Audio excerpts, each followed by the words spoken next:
Hello and welcome everyone to the comic multiverse where the worlds of nerd meet. It is Sunday night. It's showtime, Matt. What's not to love? What's not to love? Well, it means we can't play Avengers. Yeah, I know, right? I have played a woeful little of Avengers, but I was sure to try and get back in it before we started the show. It's funny, that game. It kind of lulls you into a full sense of what the game is going to be at first, where it's like, oh, here you're switching back and forth. Okay, now you're Miss Marvel and you're doing this platformy thing. Then it's like, okay, now only like 2 hours in, now you're in the mission structure you're going to be in probably for the rest of the game. Oh yeah, oh yeah.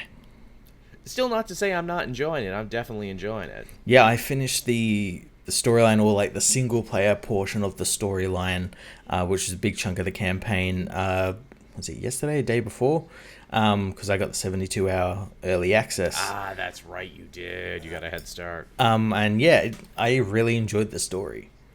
Yeah, the story's pretty solid there. I love that they make Kamala Khan Miss Marvel the POV character, because I know somewhere out there's some shit-swilling racist who's really, really upset that he spent hundreds of dollars on this new Avengers game and you had to play as the fun Muslim teen. Ha ha ha.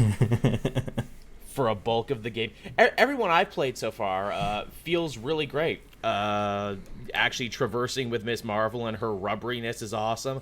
Barreling through shit as the Hulk also feels awesome. That's really cool. Iron Man's flight could do to be a little bit faster, which I think there might be an upgrade for. I think there might be an upgrade for, but he's a bit slow. Thor is a bit slow as well with the throwing Mjolnir, flying, and whatnot. I like everyone has a ranged option and a melee option, and all I could think is like, man, this would be really good for Hawkeye. Oh, we're getting Hawkeye Kate Bishop, right on.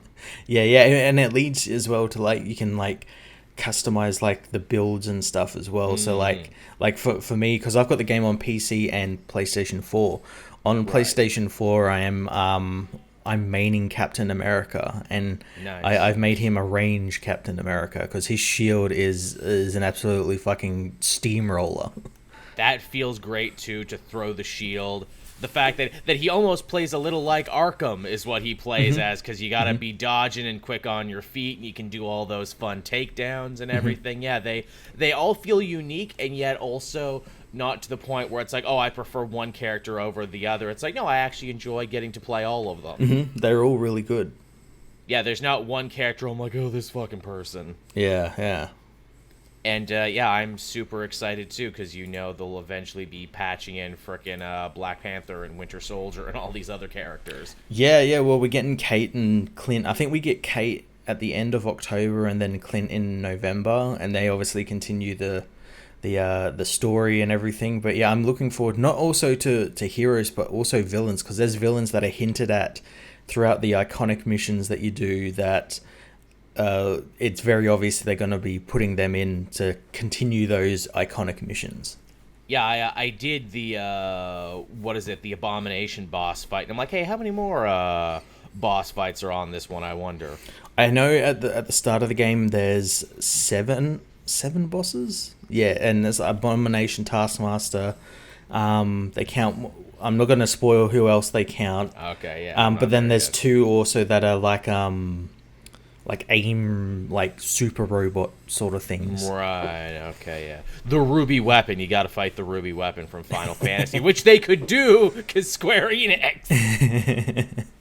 That's the crossover we need. Avengers, Final Fantasy. When is that gonna happen, that you have to actually fight secret bosses from Final Fantasy? I'm surprised we haven't gotten an armor for because like Square Enix love doing that. They're like putting like, oh, get a Final Fantasy chocobo, vehicle or something. Or something like that, yeah. But yeah, I'm digging the game. Is it a transparent games as a service? Yeah, but I never gave a shit about Destiny or any of those other games in this same genre. I do give a shit about Avengers, so gimme the Avengers, please. Also, what a lot of people seem to be, I think they're just willfully ignoring it, is the fact that you don't actually have to spend a cent to get anything in the game. You can grind it out on the challenge cards, and even on those challenge cards, if you fulfill all the challenge cards, you can use the coins in that to buy the next characters.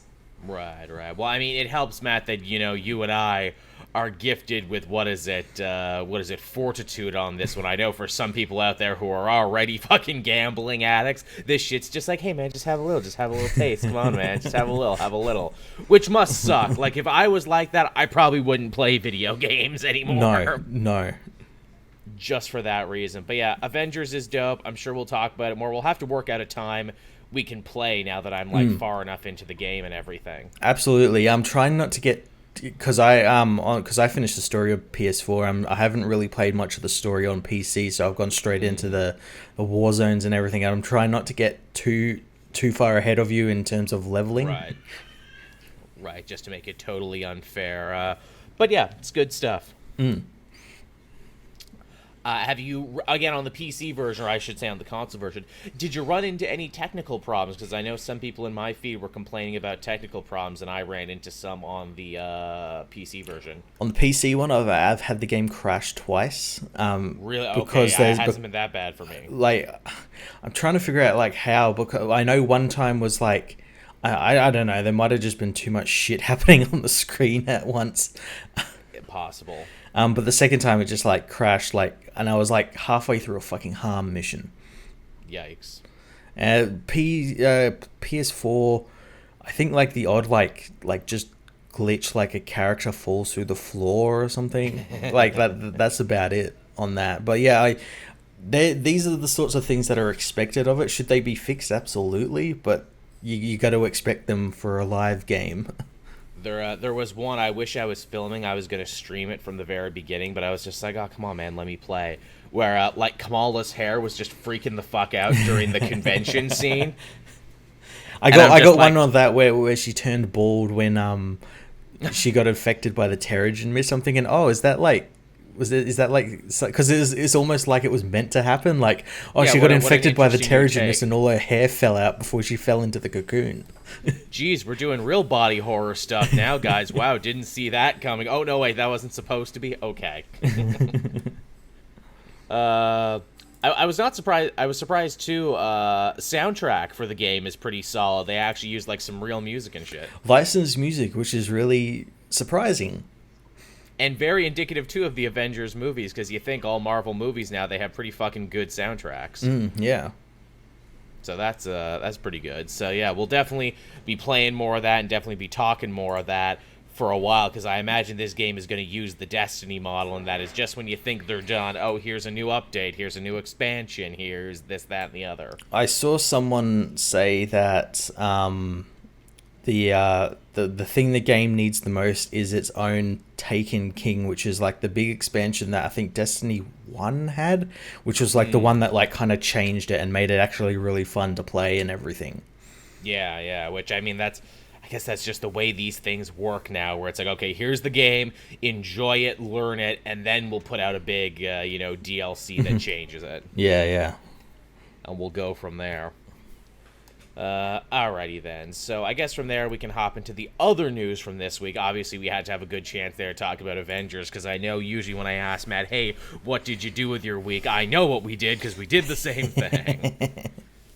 we got all Avengers up is what we did. I guess another reason, too, I wasn't able to play as much as you is because I took some time to watch the AEW special. I was just describing that to Matt before we started, the two guys who almost broke their necks within moments of each other. Yeah, and someone's just complaining about buffering problems. It's not on our end. The stream is in the green. It's on your end. Just reload the stream. Yeah, you're crystal clear. I've been sitting here watching the stream too, and it's actually fine. Normally, I would agree. Normally, sometimes it buffs and pings and stops on my end, but here it's actually working. Yeah. Okay, well that's good. I'm glad it's not our fault for once. I'm so used to it normally being our fault. All right. So what else did we have going on here? Oh, so. From the happy news of the fun video game we've been enjoying while trapped inside and not allowed to go anywhere else and do anything else, while we get fat off fast food and everything else, because fuck being on a diet during this time, some more dark news came down the pipeline that I don't think anyone was expecting, because it happened within really close proximity of each other. But Batman and Black Adam both have corona now. Robert Pattinson and Dwayne The Johnson The Rock have freaking coronavirus now. Fucking yikes. Yeah, Pattinson got it like literally the day they started refilming the Batman. They just started up and he like just immediately caught it. That's fucking rough, and that's also like we're all gonna have to ask ourselves now as, you know, fans and consumers and followers of media, where it's like, hey, is it right to let these mega entertainment companies throw their actors into the fire for the chance to make more of your dollars when it's very clear that it's not safe still? Yeah. Well, see, that's the thing. But like some things have actually been filming for quite a while now, and Yeah. like I think like Mission Impossible has, and that's going completely fine. And then there's like a bunch of TV that's going completely fine, and then you get like stuff like this where it's just like almost immediately like someone catches it like instantly. And again, like, you know, it's human nature to want to point fingers right here, but the fact is where it's like, well, anyone could get it, and that's the fucked up thing about it, and that's why we should all still be inside until it blows over. Yeah. It's definitely it's scary as well, because it's like I imagine they probably like many people don't think it's, you know, it's not going to be anywhere near my area and anywhere in this area, and then suddenly it's there.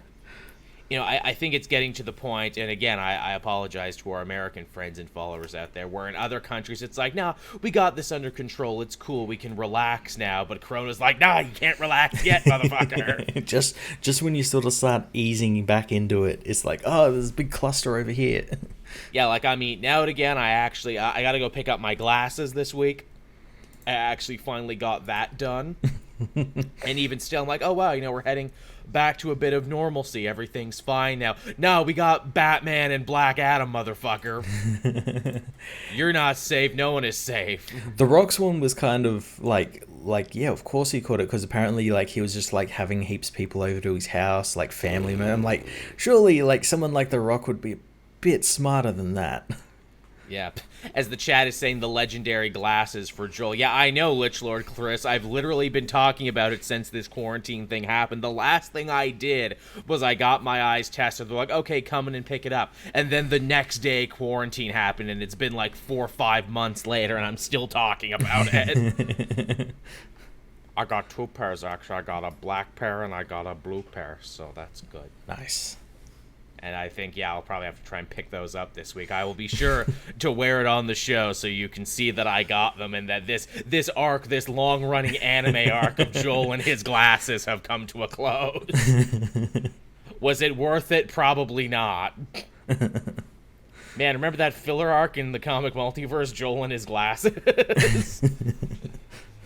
But yeah, so, you know, I mean, hearts go out to both of these dudes. That's just super fucked up. I mean, like, they're both young and, you know, relatively young and relatively healthy, so, I mean, statistics are on their side in this one, but also, too, it's a random-ass disease. It's killed plenty of young, healthy people, too, with no prior conditions, so, you know. Yeah, just in, like as you said, like, in the States alone, like, the amount of people it's killed. Mm-hmm.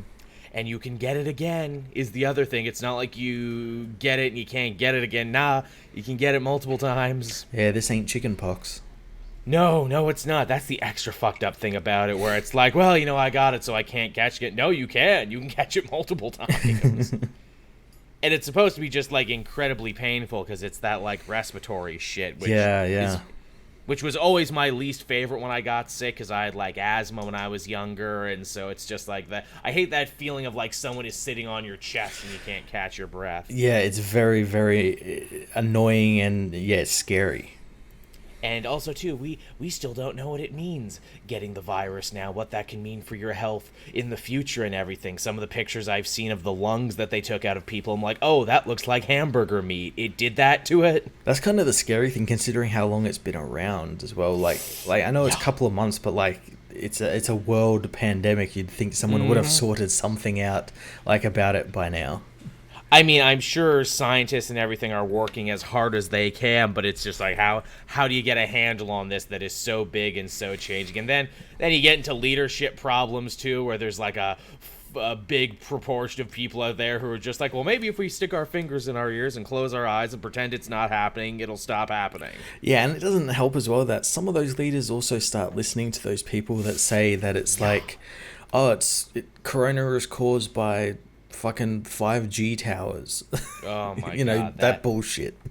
There is no pandemic, and it's all a front. Oh, it's a false flag operation, man. In an internet filled with ridiculous conspiracy theories, that 5G one makes me want to pull my fucking hair out. It was really funny this last week because there was like in our big city, in one of the big cities here, it's under full lockdown. It's the only state that's under full lockdown, and they had like this huge protest there. And when I say huge, I mean I think like 20 people turned out. There was more police than there was these people, and they were trying to protest the masks and whatnot.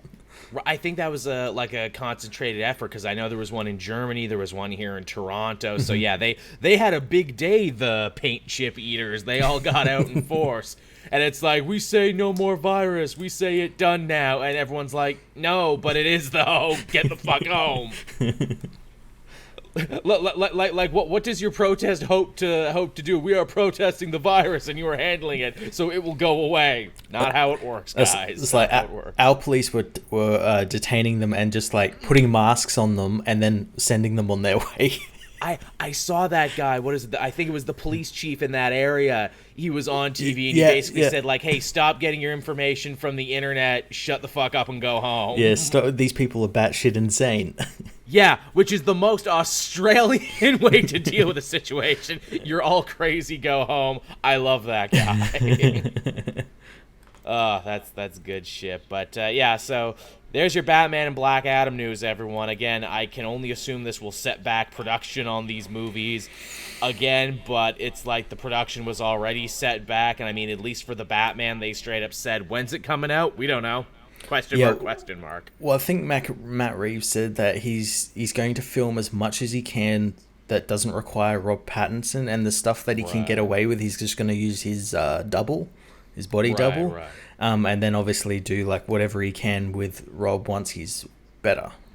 Right, okay, well, there's something for you. Man, it's going to be a hell of a thing when we eventually go back and start watching all the movies and TV shows that were made during this unprecedented time period. And we're like, well, why was that? Oh, because coronavirus, that's why. It's going to be very strange seeing all these films that were made during this time. Yeah, like it'll be fun to like try and point out like, oh, there's a reason why these two aren't, you know, that close together now. There's a reason why they're on the other side of the room and everything. Yeah, why did everyone decide to wear masks at the end here? Why is everything shot reverse shot? Why is everyone 6 feet away from each other? Oh. Man, you know what's the worst thing? If you're working on like a pandemic virus movie, if you were working on that now, how fucked up would that be? Oh, I'm sure there was probably a couple of pandemic movies in the works that just got immediately shelved. Or if you're like some unscrupulous people, just immediately pushed out. Like I know at the start of the pandemic, there was heaps of those like low budget ones pushed out. Yeah, I saw that and I'm like, come on guys, fucking come on. You know, practice a little, you know, fucking sense, but I guess not. Now, speaking of things that have actually come back during the pandemic, they weren't filmed during it, but came back because they were shot very close together. The Boys Season 2 dropped on the 4th, and they came back with 3 new episodes that you could watch, and then the rest are going to be coming out episodically. And I hate that.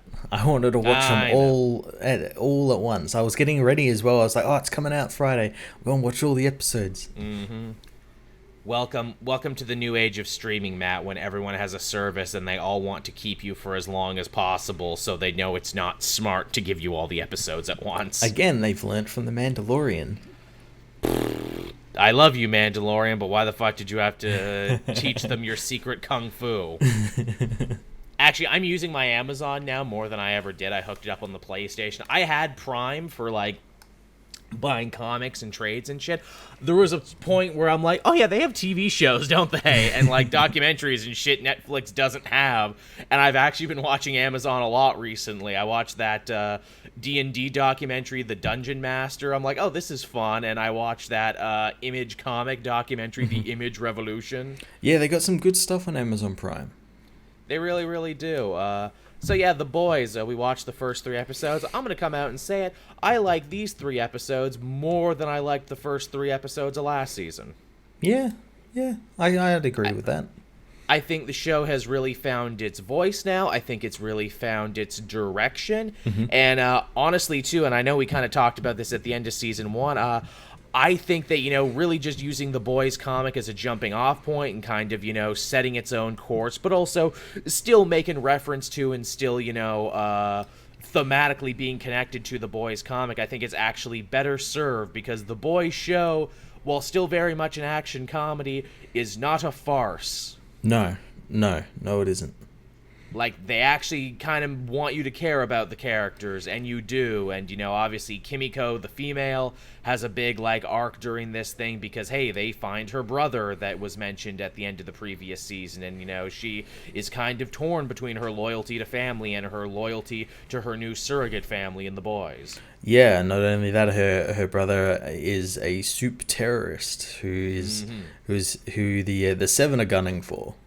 Yes, super villain, as the Homelander keeps demanding be put in. No, it's not super terrorist, it's super villain. Oh man, I love how unhinged Homelander is these first 3 episodes. Oh yeah, he's just gone off the fucking deep end. Which was totally true of him in the comics too, and also, man, this is Anthony Starr, maybe his best performance. This is his star-making turn right here. Oh, it's so good. Just, everything he does is so gross and so disgusting and just so, he makes your fucking skin crawl. When he reinserts himself back into the life of the woman he raped because of the child that they have together. And I'm like, this motherfucker. Yeah, and I think, one of the first scenes is him fucking finding that woman's, the breast milk and drinking it.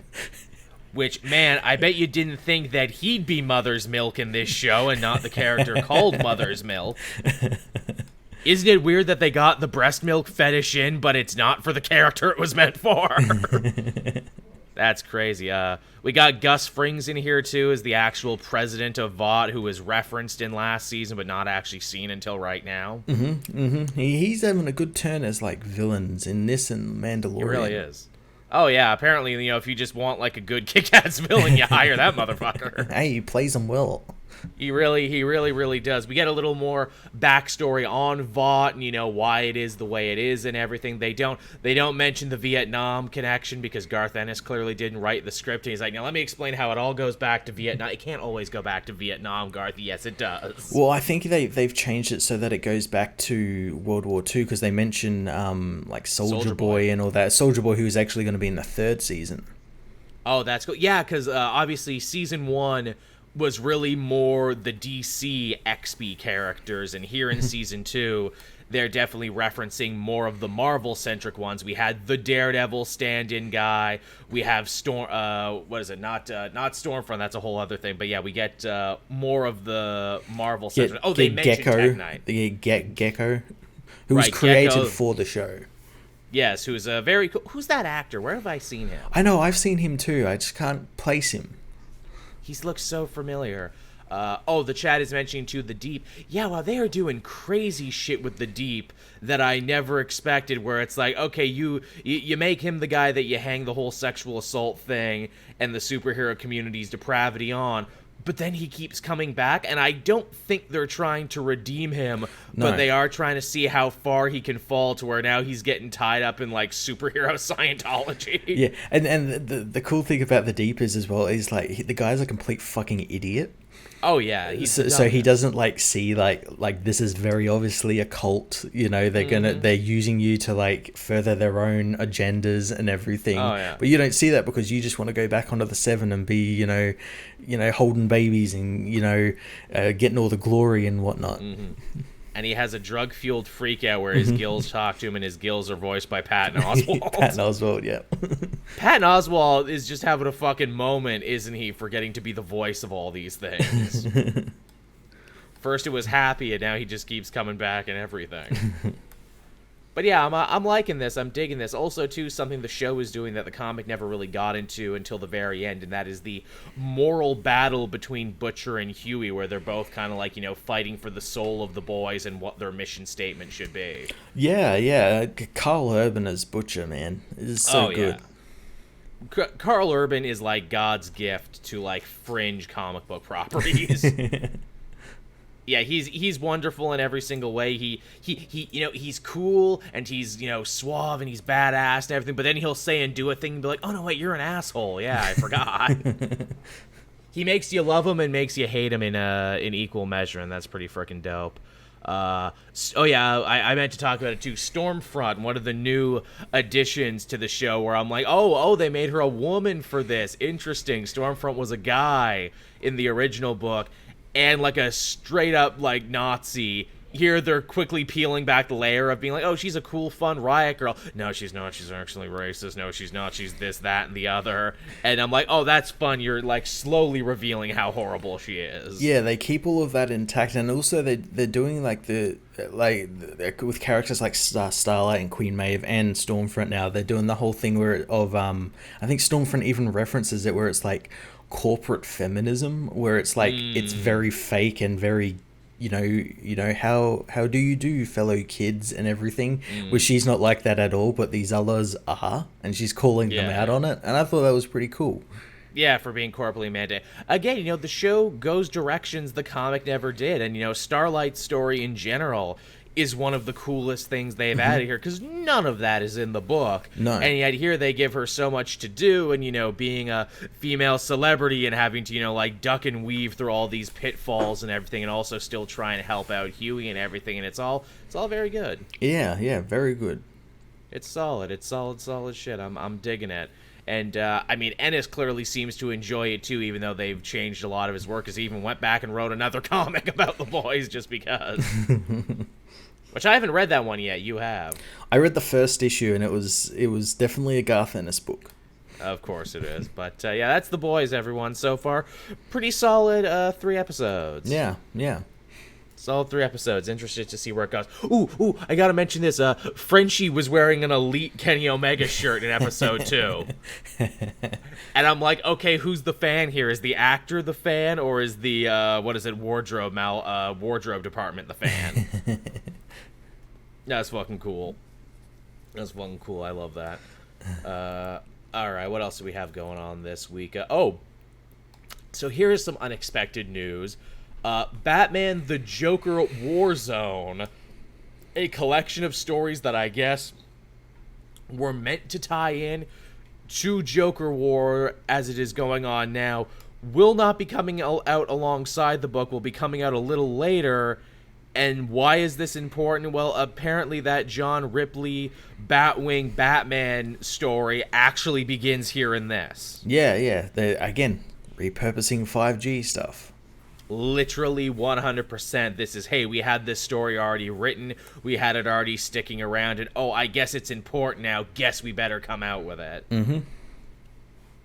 That is nuts. Also, still, why don't you just call it John Ripley's Batman Prelude? Why are you connecting it to the Joker? Well, because I guess it takes place during. And it would probably sell very well if it was called, True. Joker Warzone and not John Ridley's Batman. Yeah, John Ridley's Batman. Hey, remember this? Remember? Yeah, you remember. I mean, that's cool, I guess, that, we are going to get to see it. And I guess this pretty much 100% confirms now that, yeah, it's Luke Fox. Yeah, it does. Which, hey, I'm down for that. I liked Luke Fox. Did you see, the old Luke Fox Batwing, like the issue 1 and 2 where he premiered, are, like, selling super high on eBay now? I did, yeah. That's fucking crazy. I still have my copy, but I don't know if I'd part with it. Also, I don't think mine's a first edition. Yeah, I remember when we worked at Nerd Redacted, I pulled that book, and I'm like, oh, this is fun. Yeah, hey, Luke Fox, he should be interesting. He's connected to another hero. Batwing's a cool idea, but they've never really done much with him. And when you think about it as well, it kind of makes sense that he would start getting involved in this, because, like, the Joker has his father and is, like, that's true, seemingly torturing him into making, like, weapons for him. That's true. I never thought of that, Matt, but you're absolutely right. Lucius Fox actually did end up playing a fairly sizable part, all things considered, in the Warzone story. Mm-hmm. Also, was this maybe supposed to mean that Joker War was supposed to be, like, was Batman supposed to die at the end of this story, maybe, and Luke take up the mantle? Was that supposed to be the idea? See, it kind of felt like that, like, especially with the last issue where he got, like, that talking to by Alfred, Ghost Alfred. That kind of, like, felt like it was building towards, like, this is his last hurrah as Batman. Yeah, where it's like, it's okay, Bruce, you don't have to live your life ruled by guilt anymore. Which, yeah, that sounded very much like it's an okay to die story, but also like, hey, well, how come none of the Robins would take up his mantle? It's like, oh, well, I guess the Robins are busy with a lot of their own shit right now. So Yep. Luke, just being the closest, he would take up the mantle. Yeah, kind of. Yeah, the one who's maybe a bit more like, what is it? I guess like stable at the moment. True. Yeah, I mean, you got guys who don't know who they are, guys who are having identity crises all over the place. Like Damian apparently quit being Robin at the end of that Titans annual, that last one. Yeah, only because Batman found out what he was doing. Oh, is that the story? See, I couldn't even Because be that bothered because to that read was it. hinted at in Batman Superman. Where, Yes, it was. And then after that, Batman went and confronted Damian about it, and I guess that's where it kind of led into that. Oh, well, you caught me, so I'm flipping the table and deciding I don't want to do it anymore. Pretty much, yeah. What a little shit, man. They really fucking assassinated Damian's character, didn't they, over the last little bit? Also, They thank did. you, Jojo Lion. Thank you. Remember when Damian was cool in Super Sons and, like, that Titans book, and it actually seemed like he was turning it around and becoming a much more likable character? Yeah, I don't know why this who was the writer on that? That was that Adam Glass guy that kind of changed everything and Yeah. made him want him to run like a Guantanamo Bay for supervillains. Like I have no idea why why they thought that was a good idea. Well, because it all happened at once, where it's like, okay, we're aging up John, we're canceling Super Sons, we're kicking, what is it? Yeah, we're kicking Benjamin Percy off that Titans book. Okay, Damian's going to be an asshole now. Yeah, this is very strange. Very, very strange. Then you got Rick Grayson, who still thinks he's Rick Grayson, though apparently by the end of this story, he will get his mind back, so that's cool. I think like next issue of the Batman book, like he's going to be in there as Nightwing. So yeah. Yeah, we've seen the art for that. What is it? Apparently, Tim is Drake no more. Apparently, he's back to just being Robin now, not Red Robin, not nothing else. Yeah. It kind of it is implied at the end of that Young Justice issue that he's going to be Robin, like as in Robin. Yeah. Do you think that was Bendis being like, "Hey, everyone, I'm done what I'm doing here. Let me leave you with something nice"? It was. Before It this book comes to absolutely an end? was. Having read all of those issues, it absolutely was that. So I don't know why everyone was complaining. It was very obvious he was going to go back to that because he never liked the Drake name to begin with. Which is funny, the timing, where it's like, did they just not care what Bendis was doing? Or like, hey, this actually lines up. Damian is stopping being Robin, so I guess Tim can be Robin again. Probably one of those like things like, oh, this writer's doing this and this kind of fits in with this. If we just move it here and there, we can fit it all together. So weird. I wonder what should Damian be next? I was kind of kicking this around on Twitter because with him not being Robin, you could actually open up some interesting ideas for shit he could be. See, I'd like to see him like now that I guess like Batman's kind of reprimanded him in a way that made him quit being Robin. He maybe doesn't want to stop doing this Guantanamo Bay stuff. I could see him maybe going back to his mother and the League of Shadows. That would be cool, and then you have a book instead of Batman and Robin, it's Damian and Talia. Yeah. Make that a mini-series. Hell, remember he had a cousin who had like an Oni gimmick, and she was called the Demon's Thumb, a member of the Demon's Fist? Yep. She should rip that off. That was a cool costume. Apparently Percy had way bigger plans for her that never happened.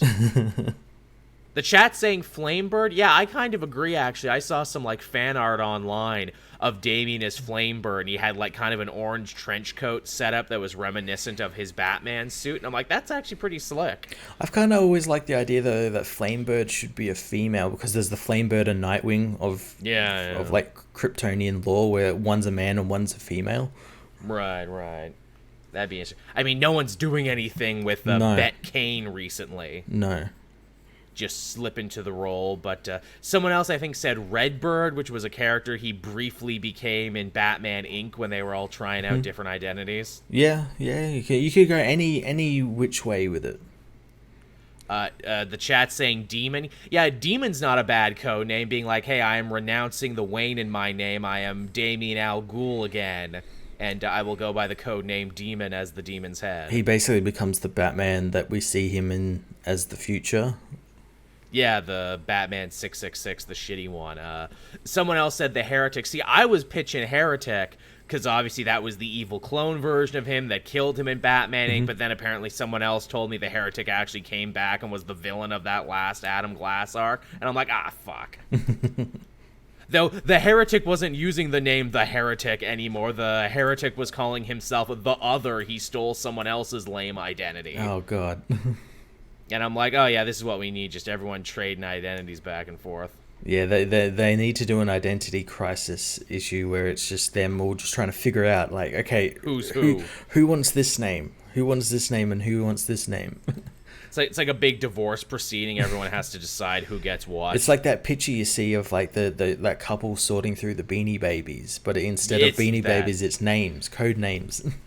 It's all the Robins sitting around, all trading the names. Hey, but who wants to be Red Robin? No one's Red Robin anymore. No. Oh.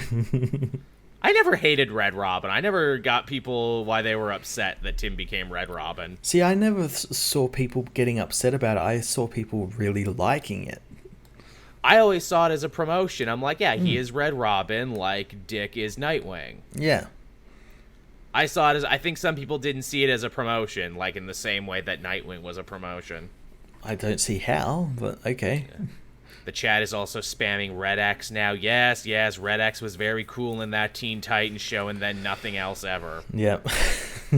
Maybe when people your age, everyone starts writing comics, you'll get something with Red X, but I don't think anyone else really gives a shit about Red X who writes comics now. No, that's like something an edgy teenager would come up with.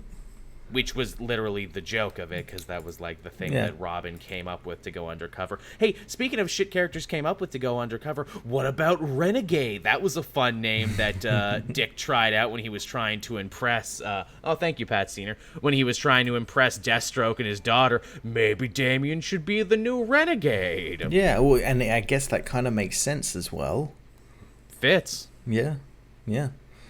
He's gone renegade rogue from Batman and his family. Literally. My only note would be switch the color scheme. Instead of being red over black, make it black over red. Ooh, yeah. Because, pay more homage to the Robin side. People saying in the States Red Robin is a fast food chain. Yeah, I guess it is. So? Yeah. I guess that makes sense. They don't want to get sued or they don't want to remind people of the food chain. Red Robin, yum. Oh, man, that's what we need, the fast food-themed superhero who just, throws burgers at people. Yeah, him and Condiment King team up. I love it so much. I am the Red Robin and the Condiment King, and together we pass out heaping bowls of justice. Man, I went to Wendy's yesterday and they fucked up my order so many ways. I'm really mad about that. Can they go down there and get fast food vengeance for me? I ordered a Baconator. They gave me a regular burger. And still charged me the full price. And as anyone knows... as anyone knows, the Baconator is their most expensive sandwich, so I was quite upset. Motherfucker. Yeah, motherfucker. Come on, Tim. Get on this for me. This is the thing, Batman, I save the world, I stop injustice. Tim Drake, what do you do? Fast food related stuff mostly. Yeah, I got some Canadian guy, he's Baconator. And he was so happy. It's about the little things in the world, the little justices. All about the little justice. But, this Batman story, this should be cool. I guess it's officially now a must-read if you want to read that John Ripley Batman thing if it starts here. Yeah, I'm glad they're making it a must-read as well. Yeah, totally. Not just throwing it in there. No. Or throwing it away. Yeah. And it begs the question, too, how much more 5G-centric stuff are we going to see? Is this going to be the only thing they're trying to save, or will there be more? Oh, I guarantee you there will be more. I guarantee you there'll be more JSA stuff, because that was meant to come through Generations as well, and we're seeing that in, The Flash and all that sort of stuff. Yeah, you're totally on to something with that. Sorry, everyone. I haven't had my caffeine tonight. I'm not yawning because the conversation isn't great. It is great. I guess from there we can move on to genuinely a really feel-good story this week, which I think we all needed. Marvel gives away over 300 Black Panther comics for free on Amazon in tribute to Chadwick Boseman. That's so cool. Like, again, that's just about every goddamn run that you can name in there. So that is just an embarrassment of riches as far as comics go. And if I didn't own most of these already, you better believe I would have been out there getting some of these. But this is just a win all across the board. It is. It's so good that they've put them out for free, and there's some in there that I went and picked up that I actually hadn't read, like just like single issues, and I'm like, oh, that looks really cool. I was gonna say that. Did you pick up anything? And if you did, what did you get? Let's go to Comixology and. Yeah, I'm going there right now myself to see what's going on. Yeah, you can get the first Ta-Nehisi Coates, A Nation Under Our Feet, which is the new stuff, so you definitely want to pick that out if you want to know what's up with the current Black Panther. That's definitely some stuff to get. The first Christopher Priest run is there, too, still considered by many to be the best run. Yes. Like the Dora Milaje, all that stuff that you like from the movie, so much of that is in there. Yeah. I'm looking at it right now. I'm like, yeah, what else is free? Yeah, they put a lot out for free. You got the newest one, the intergalactic Wakandan Empire. That one's free. That's some of the stuff I picked up because I haven't read all that, and I wanted to read all that because I'm like, oh, Black Panther is space with like space Wakandans. That's so fucking awesome. You know what? I didn't read that either, so I think I actually need to go and pick that up. Actually, add to cart. So yeah, you got a nice little smattering here of Black Panther books, and now is probably the best time as ever to get on in there. Absolutely. How to Draw Superheroes, an easy step-by-step guide, is also free on Kindle. I don't know if that's connected, but it's there. Black Panther, Soul of the Machine, that one's in there too. So yeah, just a nice smattering of everything from across all the different eras. Oh, Soul of the Machine was that one where they were selling the car. That was like that weird car crossover. Yeah. Now I remember. Oh, there's a novel, Hungry Gods, a superhero thriller. Oh, no, wait, that's not Black Panther, but made to look like Black Panther. They're capitalizing on it, are they? But it's also free, which, man, I'd be so bummed that I picked up some dude's shitty self-published book being like, hey, when's Black Panther going to show up in this? And then he didn't. Don't get that one, everyone. I don't know if Black Panther and Storm's Wedding is in there. It probably should be, because that's a pretty solid one. Yeah, and it's a pretty big moment for both of their histories. I imagine it is in there. I haven't looked through all of them, because, as you said, there's like over 700. Yeah, there's a lot of ones to go through. But yeah, check that out on Amazon, everyone, if you have an account, because that is just like so much good stuff. To pick up right there. You don't get values like this very often where shit is literally free 99. Yeah, and like recent stuff as well. Very recent stuff. Like, it would be one thing to be like, yeah, here's Jungle Action and a bunch of stuff from the 70s, but no, this is like new shit. Yeah. Alright, what else do we got going on here? Keeping up with the Avengers note, which we have been all show long. Black Widow apparently says that it has a brand new release date now of November 6th, and that they're not moving, Matt. They're planting their feet in the sand and not moving. I don't know. I'd say it'll probably be released here because we're starting to get new movies like Tenet and New Mutants and stuff. Yeah. But like, yeah, I can't see it being released there in like the States or maybe even Canada or Europe or whatnot. It feels like wishful thinking November 6th. They say they're not moving, but I can totally see them moving. Now, obviously, there's new stuff they can do now. Drive-ins and pop-up drive-ins have gotten very popular now. So maybe they can try and put something together for that. I know neither of us live in LA, but Kurt, who's a friend of ours who lives in LA, says that Disney is actually going around with projectors now and doing pop-ups. And obviously theaters aren't going to open because of the safety concerns, but also because, well, if Hollywood's not putting out new movies, then they're not going to open the doors for it. But an Avengers-centric movie, even like a Black Widow movie, was always gonna get butts in seats, so maybe they hope where it's like by November, maybe we can see and maybe we can try. Yeah, I can see their reasoning behind it, but I don't know if it'll end up working out for them. I'm wondering if maybe they'll, because was it Friday, Mulan came out. Yes, I do. I haven't seen it yet because I'm Neither not have I. paying fucking $30 for it. And also because I didn't like the last 3 or 4 live-action Disney movies. And it's so. going to be free in December, on Disney Yeah. Plus. I could see them doing the same sort of thing, depending on if Mulan actually did very well money-wise. Yeah. Like, because I don't think they've released numbers yet for No. Mulan. They have not. But yeah, I would also be interested to see what the numbers on that one look like. Mm-hmm. Because, like, whenever a studio is putting out a movie, it basically seems like they're challenging you now to being like, hey, here's Tenet, here's New Mutants, here's Black Widow. Is it worth dying for? Well, Yeah, is it? Which one of these is worth dying for? Which one of these is worth dying for? And I'm like, I don't want to make that choice. Don't make me make that choice, fucking movie. Mm-hmm. Like, I mean, it's an Avenger movie, and it is basically like, our bread and butter as comic book YouTubers and everything, but is it worth dying for? Probably not. No. Probably not. And I mean, I hope I get to see it, and I hope it's good and everything, but yeah, I just don't know, man. Yeah. Even like where I live, like it's relatively safe at the moment. Like, but I'm still Likewise. very like, especially for cinemas, I'm still very like, I don't know. Yeah, and I mean, there is actually a drive-in near my house, one of the few, like, historic Ontario drive-ins, and, like, I would consider getting something like that together to go see it. I don't think there's a driving anywhere near me. Like, Yeah. they're not a big thing here. No, they're a dying breed all over the world. Yeah.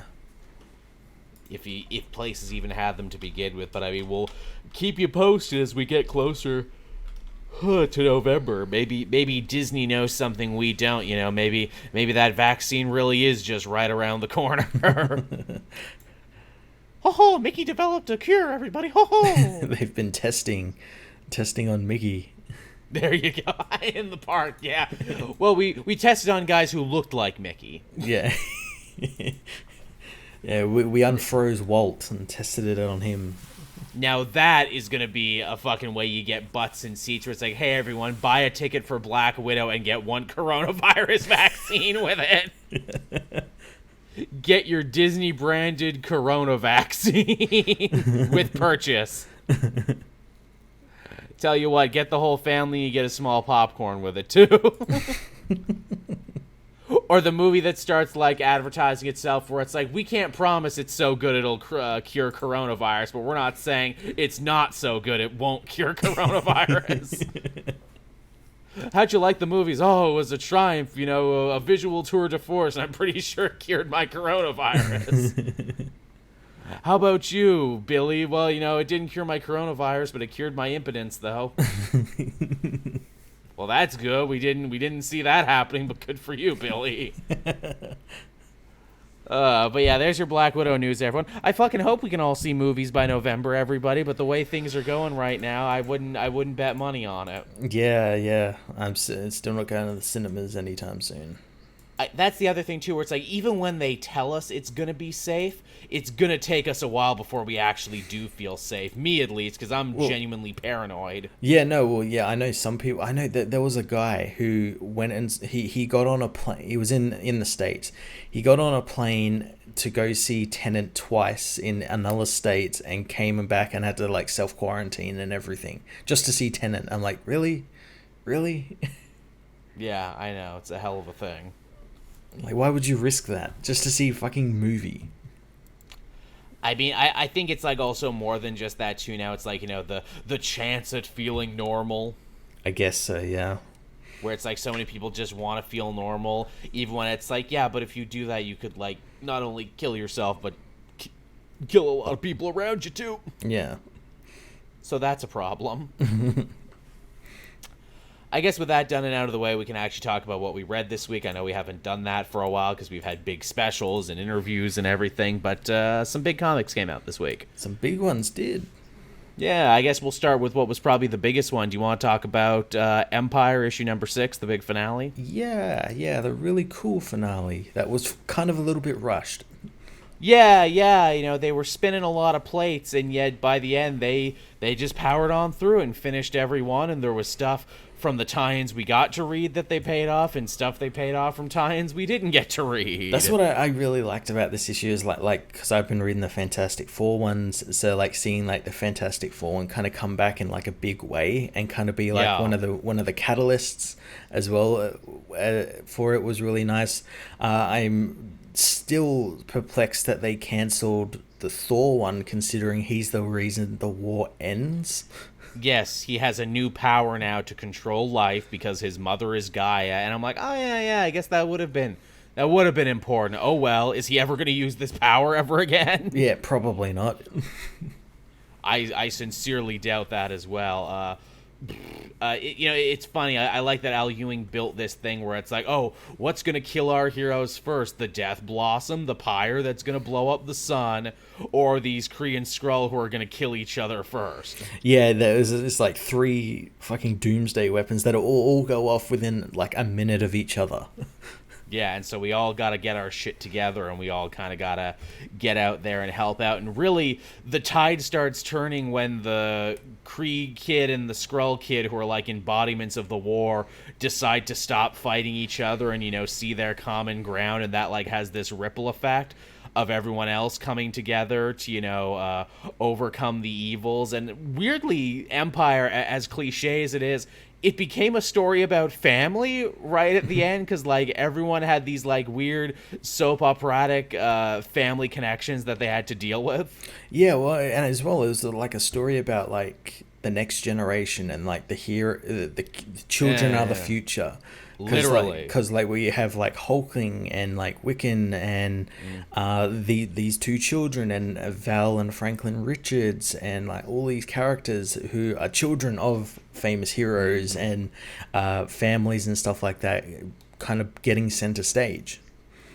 Yeah, and like this whole like story about leadership too, about how like Teddy had to overcome his grandmother and prove that he was more than just a figurehead leader, that he could lead, and that he'd learned to be a good leader from the superhero community because leaders give of themselves and aren't afraid to put themselves in the line of fire like he does. And like Black Panther gives him the sword back and literally says all hail the king, like one king respecting another. And I'm like, wow, that's pretty dope actually. Yeah, he earned his title as ruler, and I like at the end there that it's implied that he stays on as ruler. Yeah, that this Kree-Skrull union is going to keep going, and I'm like, yeah, good, because that would feel cheap if you brought this together and then just blew it all up at the end. In fact, basically everything they build here is still intact by the end. Carol is still the accuser, the Kree and Skrull are still together. The accuser part really shocked me, because I thought like, oh, something's gonna happen where like she's gonna, because we know she can like regulate the power and stuff and kind of defeat the Kree with her defeat the Kotati with the power that she can regulate through the hammer. And I thought maybe the hammer's gonna get destroyed by like helping with the sun or something, and she's gonna not have those powers anymore. But yeah, I guess that's maybe the new status quo for her now. She's an accuser. I've been reading her tie-in, and her tie-in's really good as well. Yeah, we get to meet her muscle-bound sister, who's apparently super fucking cool. People are already saying, when does she get a book? yeah, she's really damn cool. Yeah, I'll have to check that shit out now. It's funny, did you notice that Ewing pulls the same trick here that he pulled at the end of No Surrender, where Mantis goes into the Invisible Woman's mind and, removes all her pain centers so she can, like, use the full breadth of her power. And I'm like, hey, didn't Scarlet Witch do the exact same thing for the Avengers at the end of No Surrender? Ooh, you're repeating yourself, Al Ewing. It's an easy, like, win situation sort of thing. It really is. Also, too, he implies bigger stuff for the Hulk, or She-Hulk, that we're still going to have to deal with in the Immortal She-Hulk book, where it's like, okay, so she died, became a plant monster, died again, saw the door. She saw the door, and now she knows what it is, where before she was denying it. I'm like, oh, this is one of those throwaway lines that means nothing if you're not reading Immortal Hulk, but this means everything if you are reading Immortal Hulk. Yeah, they set her up perfectly for that. Yeah, I'm really interested in that story. What's some other cool stuff that happened here? Tony saves the day by using iron, and even he's like, okay, that's a little ironic. Yeah, a little on the nose there, Karma. Little on the nose there, Karma. Swordsman reveals himself, as we all knew, to be the true villain here and the true, puppeteer of Sequoia, and Black Panther gets a great moment in there where it's like, oh, you're actually using your son as a human shield now. Okay, I thought you were an asshole. Now I know there's no Avenger left in you. I can feel cool about killing you. Yeah. I haven't read his tie-in. I read like the Sequoia tie-in, which kind of gives a hint at that, where like you kind of see like his downfall, Swordsman's downfall, whereas like the Kotati don't accept him because he was different. Yeah, he was human, and they see his human part like polluting them, so they basically get rid of that, which turns him into this cold, heartless monster. Yeah. And also, too, Sequoia is not redeemed by the end of it. No. He still hates humanity, so I'm like, oh, so he's going to keep being a villain then. He's going to come back and other stuff. Yeah, I actually really like that. I like for a moment you think like, oh, he's going to listen to his mother now, and then they trick you, and they're like, no, he's like full on still believes what his father was doing. He believes his father was wrong in the way he went, but he still believes in like the Kotati like master race and all this sort of stuff. So yeah, that's pretty cool.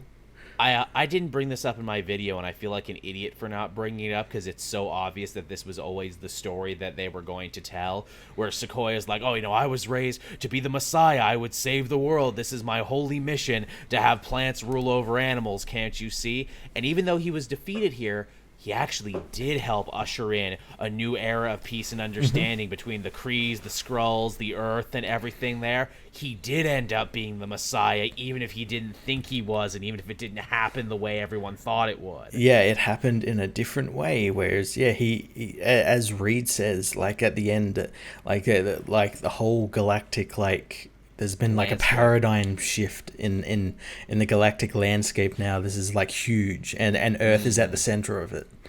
Yeah, John Moxley came in and paradigm shift all the aliens. Oh yeah, AEW is now part of the Marvel Universe, everyone, in case you're wondering. They came in and saved that. They were the ones that like Cap brought in there at the end with all the Avengers. It's like, hey, there's John Moxley.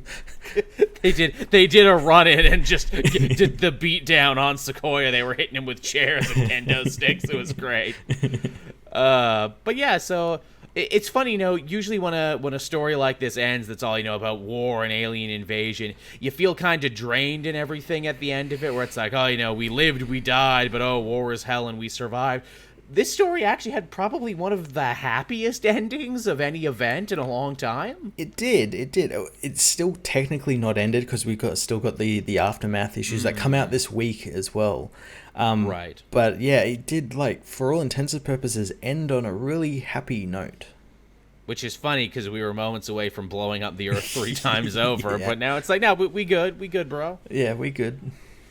We good. Everything was good. So yeah, Empyre, pretty solid little 6 issues. Very much unlike Marvel events that we normally get. No, yeah, and again, they did themselves a favor by having like all of like the war and battle and action stuff in like the tie-ins, and like the Captain America tie-in, Captain Marvel tie-in, and all that sort of stuff, and having all of like the character moments and character development stuff in the 6 issues. It worked really well.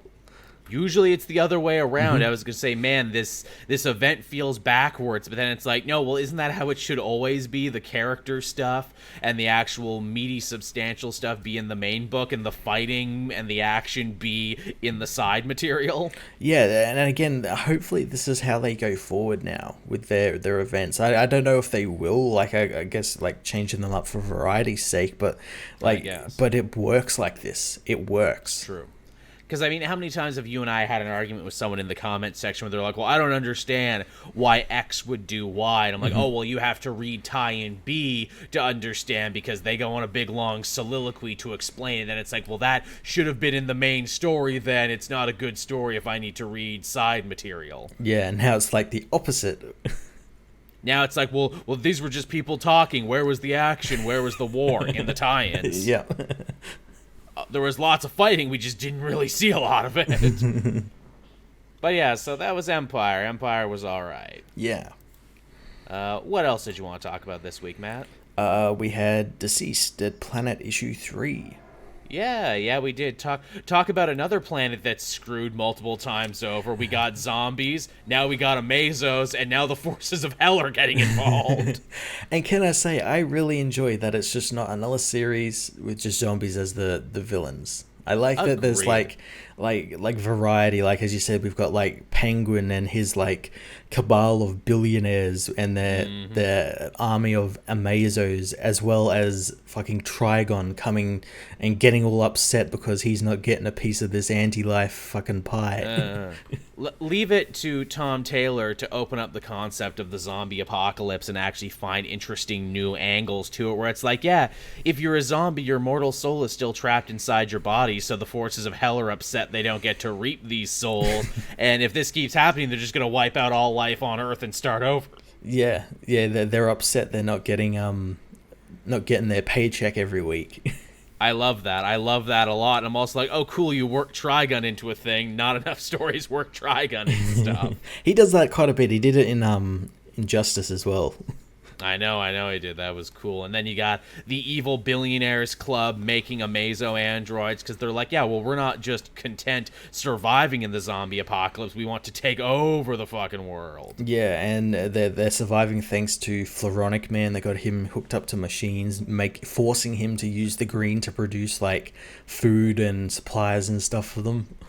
Absolutely. This was a goddamn good week for Constantine, too, as Constantine is basically the main POV character here, and Constantine gets another book we're going to be talking about this week, probably. Yeah. And this book, too, also ties it back to the Good Day to Die one-shot that they did there, which I feel like a lot of people missed because they thought it was a weird tie-in. No, it's actually very fucking important now. Again, Tom Taylor's bringing back all of these tie-ins. All important. All important because, yeah, obviously Mr. Miracle makes an appearance. And I'm like, how the hell did he survive his thing? And they're like, oh, he's the world's greatest escape artist. He survives anything. The best excuse ever. Like you don't have to explain it. It's like, oh, he's an escape artist. He escaped it. I instantly went from, hey, that doesn't make sense to, yeah, okay, that actually makes good sense. Good call. In the matter of seconds, and the idea being that the cure for the anti-life equation resides somewhere on Darkseid's throne, and they need to go get it. But I like it's more complicated than just they need to go get it. It's this is what we could do to save the world, but how much are you willing to sacrifice after you've already lost so much if it means potentially saving the world? Yeah.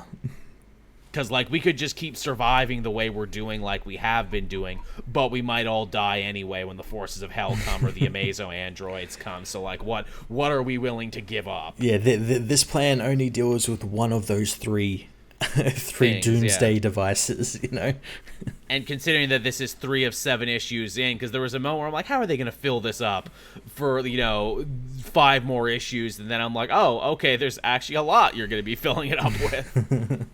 Good job, man. Shut my mouth. Yeah, it's not just your normal like heroes survive against zombies like Marvel Zombies is. Yeah, it's good shit. Yeah. Keeps going places I'm not expecting and bringing in characters I never would have considered. Yeah. Again, you never know what's going to happen. No character is safe. No, they really aren't. What else did you want to talk about, Matt, now that we got our zombie fill? I had... What did I have? I had Justice League issue 52. I have dropped out on the Justice League, though I'm probably going to be coming back for these death metal tie-ins. What was the skinny on this one? This is the final one before the death metal tie-in. Right, so it's technically the final issue of Justice League before what we can all agree will be a reboot. Yes. So yeah, this is the ending of the Garden of Mercy storyline. Did I talk about the first issue of this? I think you may have mentioned it, but yeah, they're dealing with the Black Mercy again. Yeah, they arrive on a planet that's basically one giant Black Mercy, and all of the Justice League get caught up in the Black Mercy. But this is mainly a Batman-centric story, because at the end of the last issue we went into Batman's version of paradise that the Mercy shows him, and that shows him his zombified mother. who the Mercy pretends to be and trying to convince Bruce to give up on his promise and his mission to have a better life. And it shows him what it could be like, where he gives up his life as Batman and Bruce Wayne becomes the hero and helps all his villains. And because of that, the Justice League are no longer available and needed. So the world is like at peace if he just gives up his role. Of course, he keeps combating it and doesn't want to give up on his mission or anything, and they end up getting freed by Wonder Woman, who is actually quite cool. She uses the lasso of truth to show him the truth, like, because obviously what the parasite shows you is not the truth.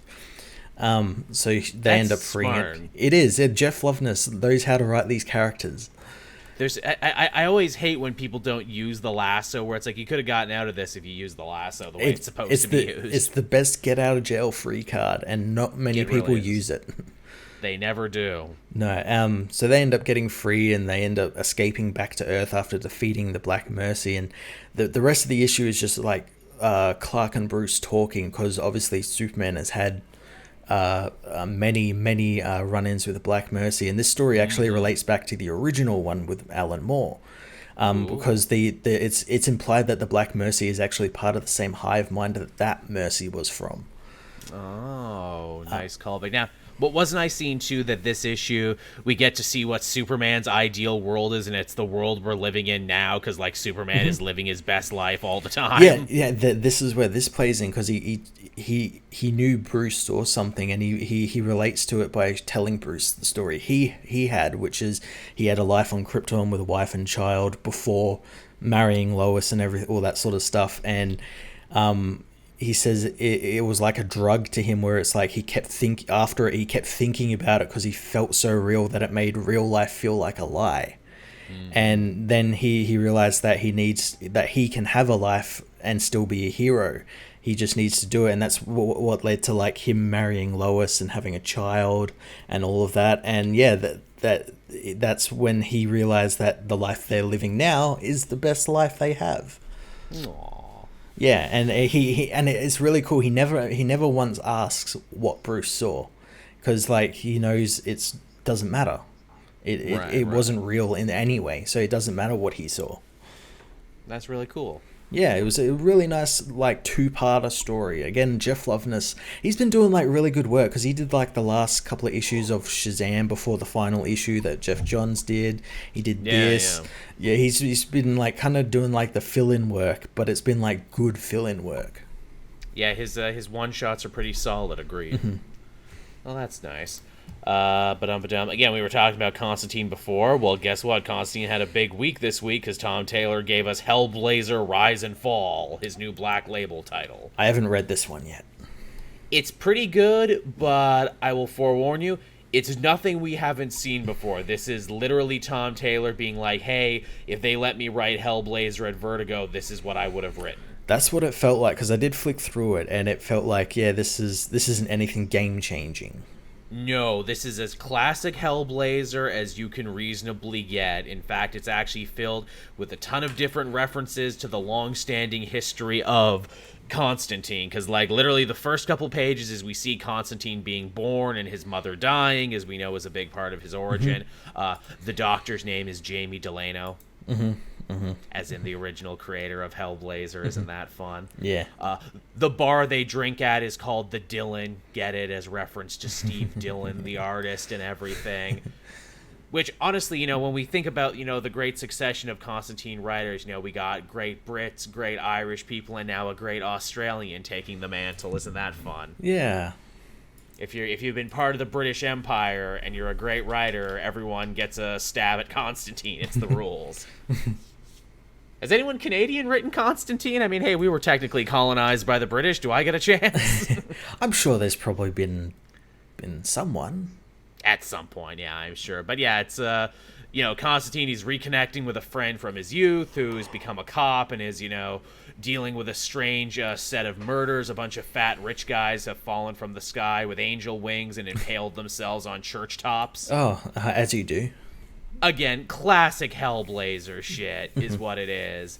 And so yeah, Constantine needs to come in and help them, and God and the devil and everyone else is involved, and it's a whole thing. And I'm like, yeah, right on. Yeah, sounds cool. Sounds, again, classic Hellraiser. It is, and because it's Black Label, he can smoke and he can swear, and they can say stuff where it's like, well, how come John didn't hang out with this woman anymore? Oh, because he stole her boyfriend. That's why. They can get away with stuff like that, and I'm like, all right, that's cool. That justifies it. And then in the back of my mind, I'm like, man, this makes me miss Vertigo, and the fact that the only reason this story could exist in Black Label is because DC didn't take good care of Vertigo. No. Also, wasn't there an ongoing Hellblazer book from Vertigo, and didn't they cancel that? Wasn't one of the many books they got just canceled? Yeah, just canceled it. That's so fucking weird, because this could easily have been that. In fact, if you told me, hey, Tom Taylor is going to be writing Constantine, Hellblazer, and the new Vertigo, I would have picked that shit up right away. What do you think what do you reckon that might have been it? And they're like, oh, we're going to be canceling this book, so we'll just make your arc a Black Label book. That'll sell the Black Label. I mean, I think they definitely announced this one as Black Label, but who knows? Yeah. Who knows? Maybe it's like, hey, so we know you have this story in the bank. Well, we're just going to put it out as a Black Label now. Mm-hmm. But yeah, pretty solid. And again, a character that justifies being in Black Label. Again, yeah, it's a character that Black Label should have been made for, not Batman. People like John Constantine, or like Doom Patrol and stuff like that. Yeah, that live in darker, more fucked up, more adult worlds anyway, so you barely need to change anything, and you're just being more honest to the character. Yeah. What a weird fucking ride Constantine has had in the greater DC universe. He's been part of like literally part of big DC events. He's been part of like Justice League Dark, Deceased, all of this stuff. But yeah, he's always just been on the fringes. Can't keep a solo TV show, but he's amazing on Legends. Can't keep a solo book, but he's great in Deceased and all this side stuff, Justice League Dark. Yeah, maybe that's the secret. Like, you have to do like a little bit of a solo story just to like set him up, and then just let him on teams and to interact with people and stuff like that. Has amazing animated movies that are outside the greater DC animated continuity, but then they make him the star of lackluster finales to the DC universe. Yeah. Again, so strange. And all I can think is Hot Fuzz, where I'm like, he's not even from round here. He was from another universe that got folded in, that only occasionally hangs out with each other. As Louise saying, hey, India better get a chance at writing Constantine. Agreed, actually. Yeah, where's the great Indian writer with a pitch for Constantine? Yeah. Has Constantine ever gone to India? There's a lot of cool magic I am sure he has gone to India. I mean, there's so much cool magic and mysticism there. This is a fun thing. Constantine on vacation. Constantine's Dark Arts Vacation. Coming soon.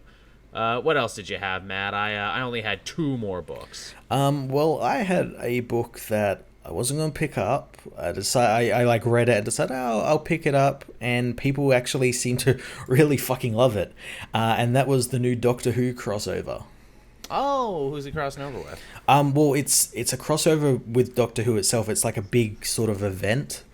Oh, like all the doctors get to meet each other and shit. Kinda, yeah, but it's an event that's going to be covered in like live action stuff, comics, novels, audiobooks. I think there's like some live experience that's happening in the UK and stuff. But I think it's a series that you don't need to like read it all to understand what's happening. You can like pick up one particular thing that'll follow one particular doctor or something. Interesting. And yeah, the book's called Time Lord Victorious, and we pick up with David Tennant's 10th Doctor, who's stuck in a time paradox, and he doesn't know what's going on, but he's being pursued by the Daleks. And the Daleks, he thinks, are trying to kill him, but as it turns out, they're actually trying to get his help. Because as we find out, the Hond, who are this old race from like the dark times, and they're like stories you tell children to scare them before bedtime. They apparently have come back to life and are going around the galaxy killing everyone, and they've started with the Daleks. and the Daleks want the Doctor to stop them because the Doctor was the Daleks' biggest enemy, so they figure if they can get their biggest enemy to fight their newest biggest enemy, they will be victorious.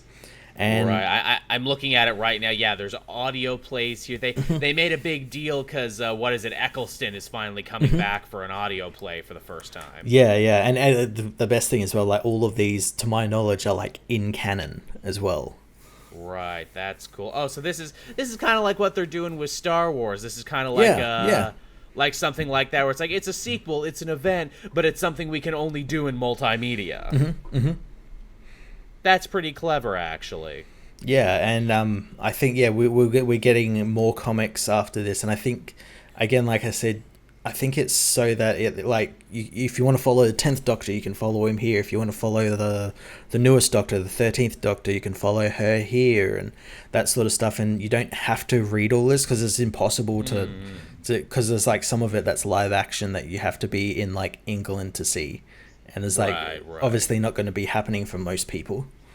Huh. Well, that's fun. I like when they do fun stuff like that. Yeah, and Jodie Houser's writing the book, and she writes a really damn good 10th Doctor, so much so that you can hear David Tennant's voice in what she says. Like, I can hear him say that. He makes fun of the Daleks and calls the Daleks' worst enemy staircases and stuff like that. See, I know just enough Doctor Who to know that. I just figured this out this week. David Tennant has a podcast. Really? Yes, David Tennant has a podcast where it's just like him interviewing his famous friends. Oh, really? So it's kind of like Michael Rosenbaum's podcast where he does the exact same thing. But like famous-ass British people, like apparently he did one with Dame Judi Dench that everyone was talking about, where it's like this motherfucker got Dame Judi Dench to sit down for a fucking podcast. Oh, that's pretty cool. Yeah, I haven't listened to any of it yet, but I definitely put it in my Apple thing where it's like, yo, I gotta come back here and listen to this at some point. That's cool. Because David Tennant just seems charming. He is. He's really nice. How much Doctor Who have I watched now that I'm thinking about this? I watched all of Eccleston, because that's where they told new people to start. I watched all of Tennant, but then I didn't start the Matt Smith era. I think I started like the first episode of Matt Smith several times, but never actually finished it. It's different. It's very different, but I like that Doctor, but I do prefer Peter Capaldi's Doctor. I like a more serious Doctor. Saying. He's really everyone's good. saying he's great. The new Doctor is kind of a mixed bag. It's shot really, really nice. It like looks like a movie a lot of the times. I did notice that. But some of the stories for the new Doctor are kind of I mean, such is long-running science fiction television. It's like, hey, do you have a mind-bendy space story every week? I do like the twist they did with they brought back the Master, which is like the Doctor's Lex Luthor. That I know. Recently, and I like the actor that's playing him, Sacha Dhawan. He's a really good actor. Right on. Yeah, I've always liked the Master because I'm always just like, hey, this is basically like what Rick Sanchez from like fucking Rick and Morty could potentially be if they were less of a nihilist, if they were just like, I'm gonna be a straight up supervillain. Now, when's that crossover gonna happen? Rick and Morty meets Doctor Who, because people have made the comparison so many times. Don't give anyone ideas. Don't give Dan Harmon ideas. Well, actually, here's the thing. Like in the first arc of the Rick and Morty comic, which is actually pretty solid, they meet a character called Dr. Clock, the Time Cop, and like that's the joke where it's like they're wearing a funny scarf and a little hat, and like, oh, so this is just the Time Cop is literally Doctor Who, and Rick just flips him off and tells the Time Cop to fuck off and stop telling him how to time travel. That's great. It's pretty solid. Yes, they did do a D&D Rick and Morty crossover, and those are really good, actually. Written by friend of the show, Jim Zub, everybody. But yeah, that's pretty sweet, actually. That there's some cool Doctor Who multimedia shit going on. Yeah, and people seem to fucking love it as well. Yeah, I was really surprised. I'm thinking, this is probably quite niche, but no, people seem to really like it. I mean, I'm looking here at the page now for it, where it's like, it's audio plays and escape rooms and everything. It seems really what's the word I'm looking for? Really diverse. Diverse, but also like Like they put a lot on their plate there. Ambitious. It seems very ambitious. Again, it reminds me like Shadows of the Empire, Star Trek, Star Wars, where it's like, hey, let's have a sequel. Let's have something that's huge without needing to connect it to a movie. What else did I have this week? Oh, I had Wolverine #5. Oh, I'm like behind this by 2 issues. Wolverine fights Canadian vampires in the Canadian north in Thunder Bay. Is this like this was hinted at? Yeah, like in the first issue, wasn't it? Yes, this is the continuation of the vampire story. Dracula and his people basically want to grab Logan and put him on ice so they can tap him like a fucking keg for his blood. Makes sense. It does, and the idea being, hey, when vampires drink Wolverine's blood, they are able to walk in the day for like 24 hours. Oh, that's cool. Which is very good for them. They're basically all turned into daywalkers. And what's funny is that, Wolverine breaks out and he kills them, and he's just like, well, why didn't you guys try harder to keep me hostage? And they're like, well, we already had what we wanted. We had 24 hours that we've never had before to get so much shit done to build the vampire nation to newer heights to where we can basically challenge Krakoa eventually. And we knew if we kept you kidnapped for too long, Wolverine, the mutants would come looking for you. That's smart. Very smart. Like, Dracula explains his plan. I'm like, this is the most fucking pragmatic plan I've ever heard. And we've kidnapped so many Canadians from these northern towns and turned them into vampires and set them loose on the border in America. So, like, our numbers are going to be growing huge in North America in no time. And the whole vampire thing that Jason Aaron set up with his Avengers, and that's obviously continuing here, is just so cool. It's so fun. It's really paying off, too, where it's like, yeah, Krakoa changed the rules so much that all these other nations are rising in defiance of it, and the vampire nation is one of them. Yeah, and I love... Are they still based out of Chernobyl? So far, but they're moving around Canada at the moment. Nice. And I did love all the Canadian references, like he's in some fucking dead-end mining town in Thunder Bay. Which one? Pick one. They're all the fucking same. The true amazing moment in this that will live forever is that to fight the vampires, instead of having like one little stake to stab them in the heart, he cuts down a bunch of trees and makes giant stakes to put on a snowmobile so he can drive through them. That is such the most Wolverine thing to do. It's the most Canadian thing I've ever seen. I'm like, he weaponized a snowmobile. This is the coolest shit ever. Next, he's going to be weaponizing Molson cans and throwing that at them.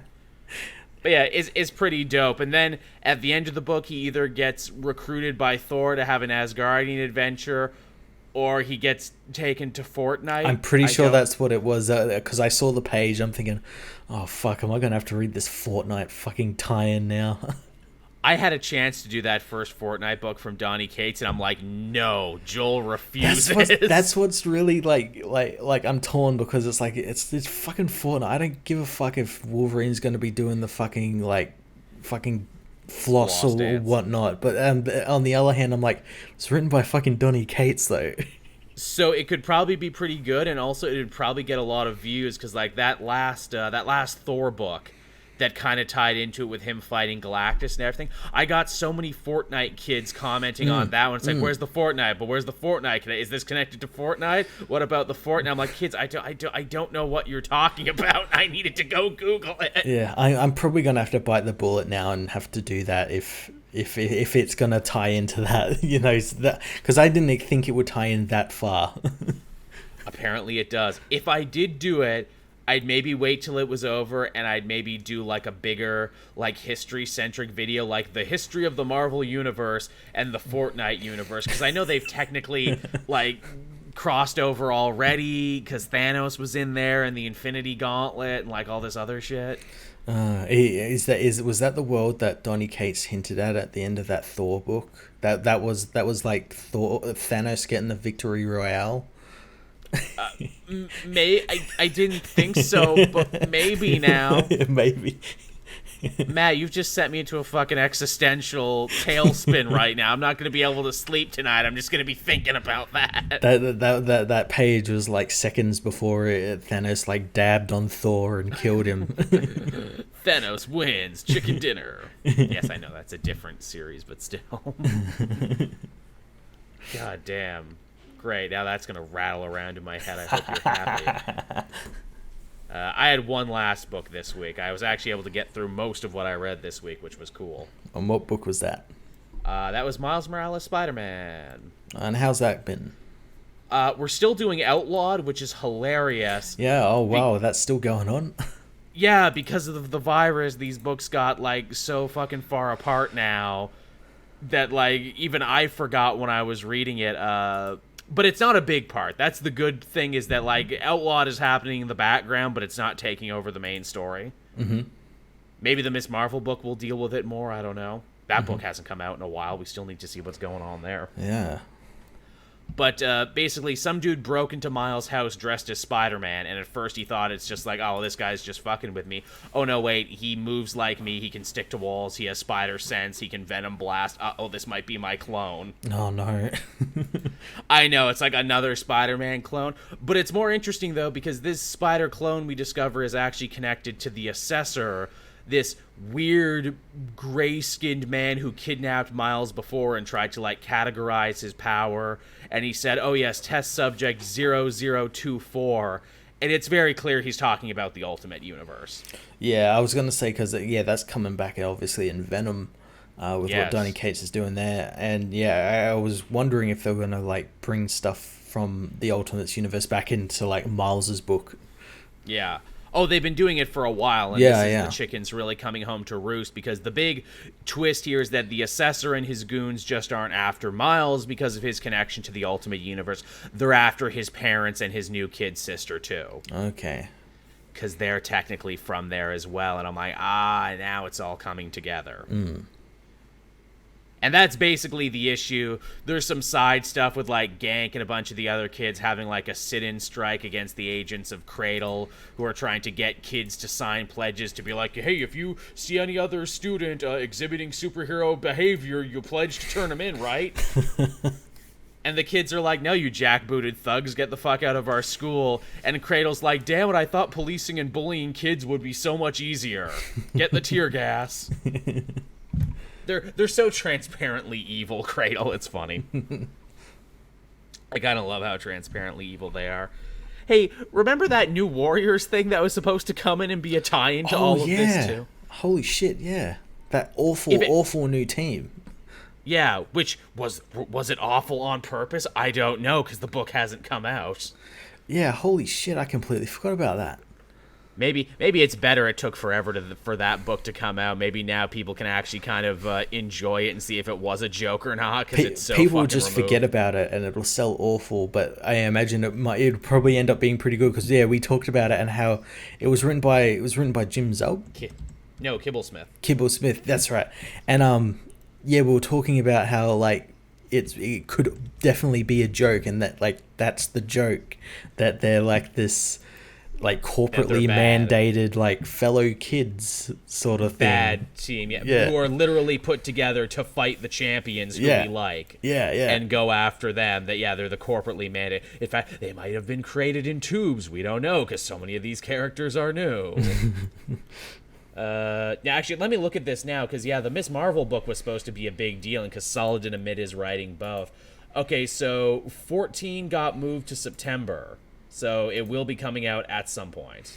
Okay, yeah. This fucking pandemic just, like, threw all of those things that were coming out into disarray, except for, like, Empyre, which came out, like, relatively very much on time. Very much on time. Yeah, it's finished. So yeah.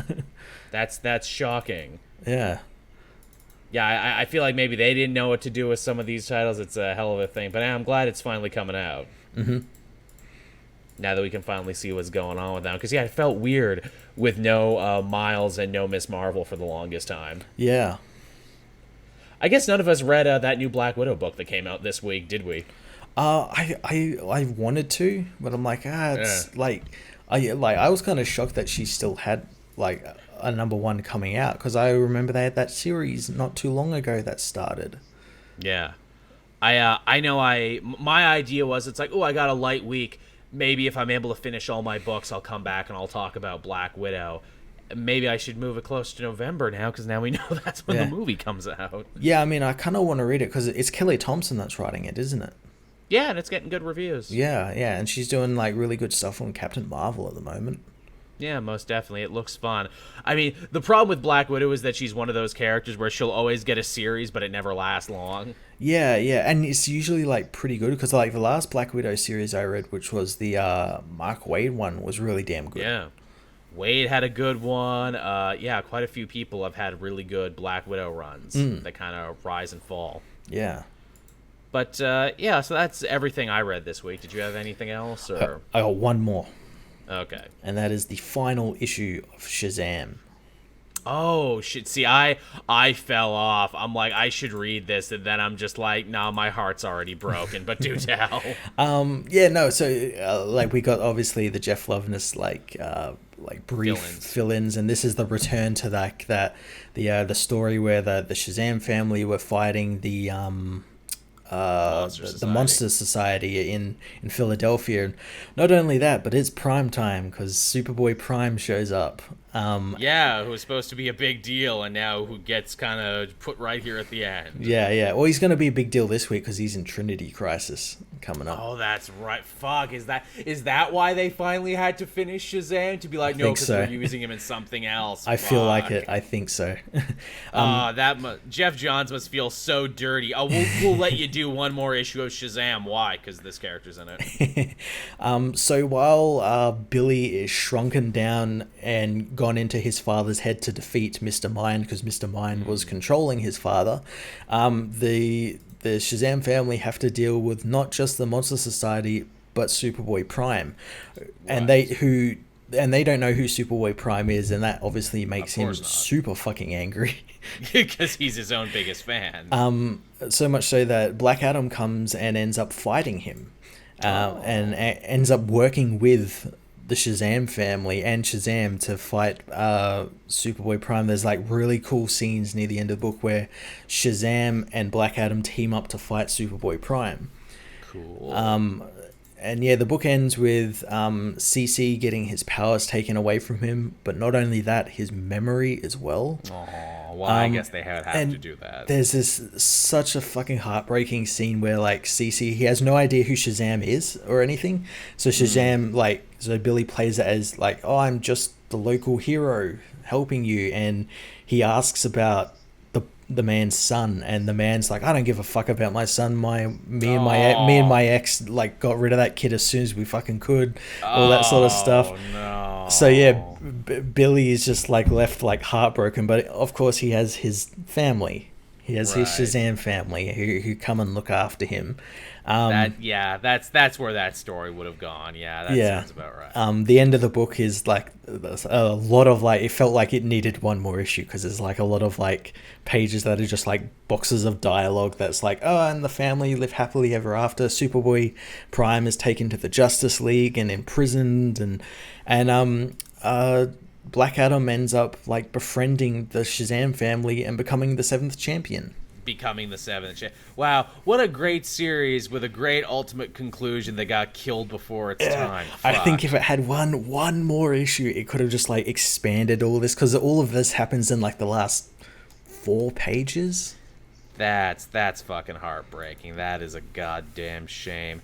I mean, if they're lucky, maybe he'll get another mini-series closer to when that new movie comes out, but still, just fuck. Yeah, I am glad that Jeff Johns got to finish telling his story, because I know there was time there where a rumor was going on where it was just going to end on that Jeff Loveness issue.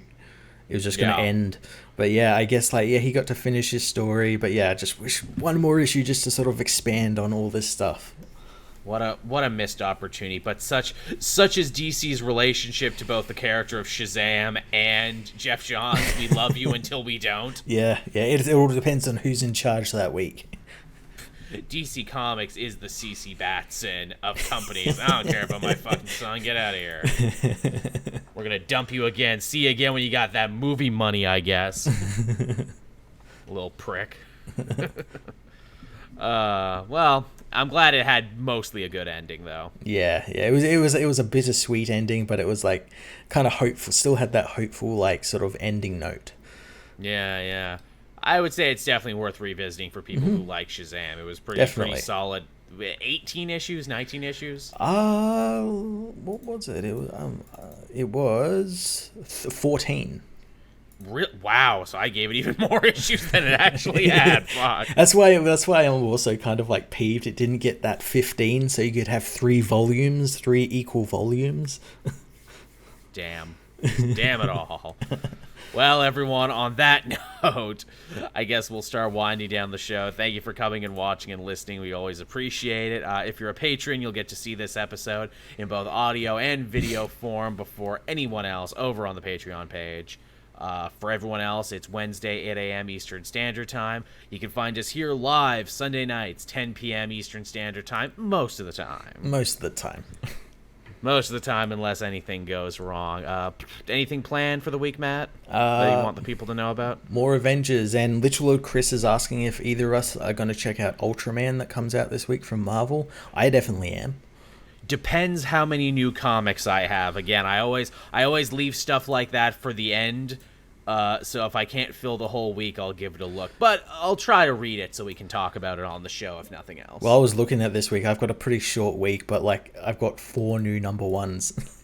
Right. Oh, really? What new number ones? Well, Ultraman, Trinity Crisis, and the 2 Avengers Empyre Aftermaths. Right. Okay. Yeah, I wondered what kind of week this is looking like. Does X of Swords start this week or next week? I know it was early September. I didn't see it in there. Okay. I didn't, unless it's like hidden away. Did we have to read the new or free comic book day issue? Did that have something to do with it? I don't know. Because I had the digital free comic book day issue for X-Men, and I'm like, is this important? I don't know if this is important or not. I'll hold on to it if it is. I'll just put it out just before I put my new video out. Yeah, that's my idea, where it's like I gotta read it just so I know what the fuck is up. Yeah. Yeah. All right, then, everyone. We'll start winding the show down. Thank you so much for being with us tonight, and we'll be back again before you know it. Same comic multiverse time, same comic multiverse place. See you, everyone. Bye-bye.